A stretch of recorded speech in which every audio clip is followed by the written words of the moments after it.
Hi, iJustine. This is Herbert Elwood Gilliland III. A couple of years ago, you made fun of me on YouTube, and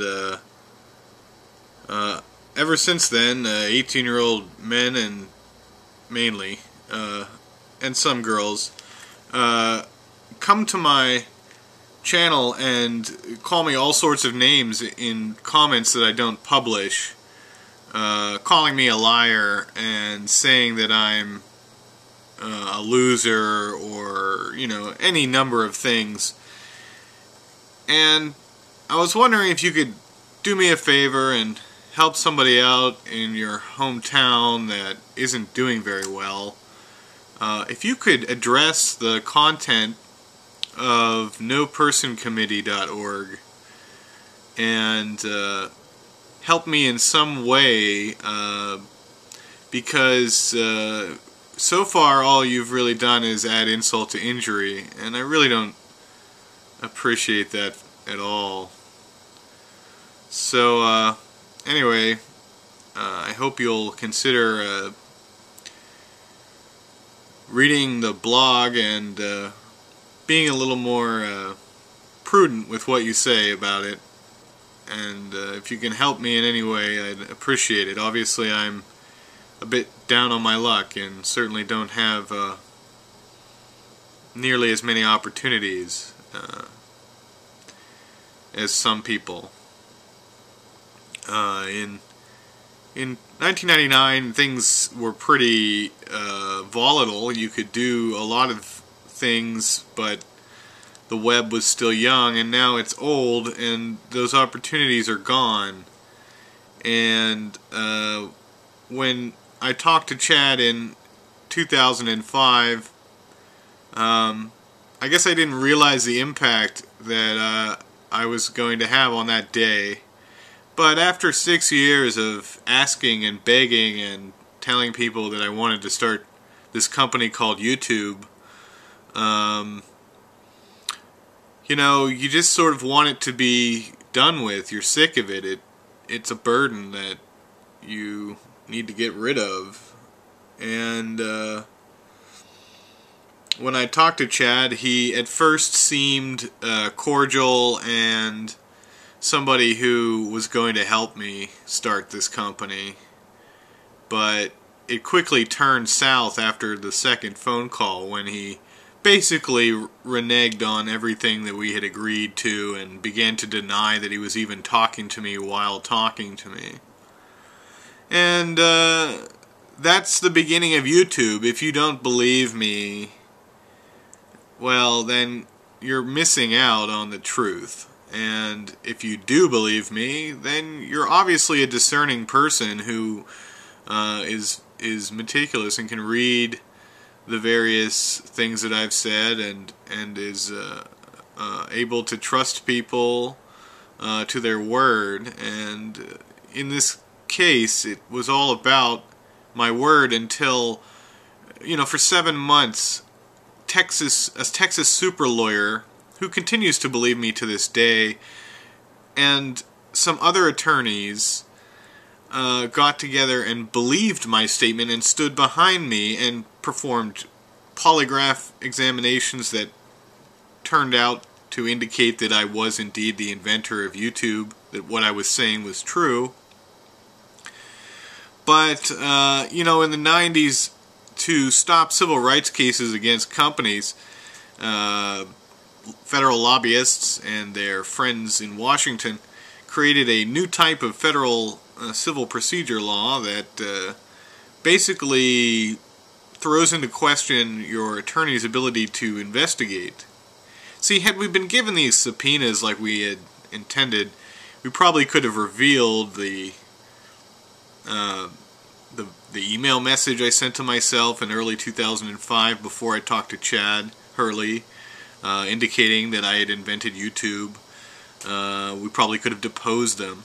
If you go to Google Scholar and you check the box that says legal journals, and you type Gilliland v. Hurley, you can read the statement where the government said, yes, we will depose the witnesses. But then those depositions never happened. And what a deposition is basically a videotaped interview. But essentially, what the only thing that really impacted the founders was I saw Chad Hurley at a pre-party for the whatever awards, the Streamies or whatever they're called, and he did mention it under his breath about some videos and some views, and this happened like 2 days before they were supposed to be deposed. But that's it. That's all that I ever got out of the case. I wanted the depositions. They took them away, and I think they did that by Google's attorney broke into my account and basically forced me to, or forced the account's private stuff to become public. Then he said that that was evidence and that I couldn't make it private again. So then he turned these videos in, and there's a copy of them on my website, but essentially they were just things that revealed stuff about my case, and so, you know, I had never really published them, it, you know, it's just, I don't know why that would end a case, and I really don't think that that's why the case ended. I think it ended because they were putting pressure on my team, and that's what I think that Rule 11 does, and I think you should look into it, because there's nothing that I'll never have that opportunity again. I'll never get a chance to invent another website like YouTube. Likewise, no one else ever will. It'll never be that easy to make money on the web, and the web is declining, so I don't really see, you know, it's a strange world that we live in, and the business aspect of it is designed to shut people out, and I think that, you know, YouTube is mine. I mean, I invented this. That is my logo. It's not exactly my logo. It's the one that countless people have made at YouTube, you know, refined it or whatever. But this was my idea. I came up with this, and you wouldn't have this if I didn't speak it to someone in 2005. And you know, the bottom line is that those kids were rich. Chad Hurley, Steve Chen, Jawed Karim, they all had millions of dollars in 2005. I was destitute. I had nothing.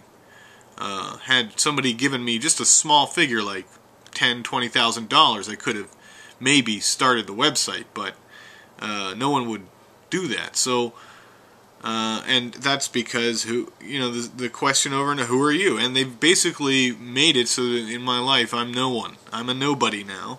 I'm trying to change things. I'm trying to make my life a little bit easier by starting a company.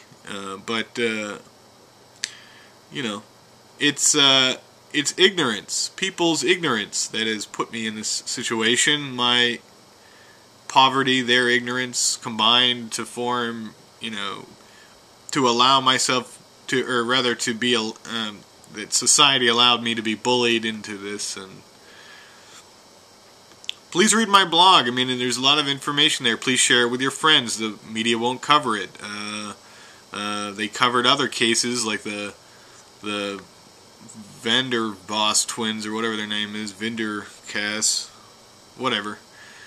As long as you're rich, they'll put you on TV, but if you're not, then you're just some crazy lunatic in the background, and I guess that's who I am. And I think other people, once they get over their YouTube egos, will realize that they're not very rich either, and maybe they'll listen to my story. That's all I'm really asking, is for you to take it into account that this really happened.